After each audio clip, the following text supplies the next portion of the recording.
আমরা কিন্তু তারকেশ্বর যাওয়ার জন্য রেডি হয়ে বেরিয়ে পড়েছিলাম। আর আমরা এখান থেকে কিন্তু খেয়া পার হয়ে তারপরেই যাবো শেওড়াফুলিতে, কারণ আমাদের যাওয়ার কিন্তু কোনো ঠিক ঠিকানা ছিল না।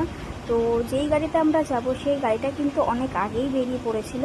তোমাদের সাথে কিন্তু ভিডিওটা শেয়ার করতে একটু দেরি হয়ে গেছে আমার, কারণ আমার একটু কাজ ছিল, যার জন্য আমি একটু ব্যস্তই ছিলাম।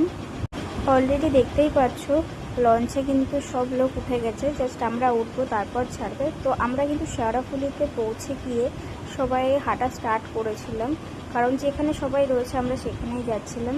আমাদের কিন্তু এই 4 জনেরই একটু লেট হয়ে গেছিলো, কারণ আমাদের জন্য ওদের দুজনের লেট হয়েছিল, যেহেতু আমাদের যাওয়ার কোনো ঠিক ছিল না। তারপর কিন্তু আমরা শেওড়াফুলির ঘাটে পৌঁছে, তো দেখো গাইস এত লোক, আমি যেদিন গেছি সেদিন প্রচুর লোক হয়েছিল। তো এখান থেকে কিন্তু সবাই বাঘ রেডি করে ঠাকুরের জন্য জল ঠল নিয়ে স্নান করে তারপরেই কিন্তু এখান থেকে বেরায়। তো এখানে দেখো আমরা কিন্তু বাঘটাকে রেডি করতে দিয়ে দিয়েছিলাম।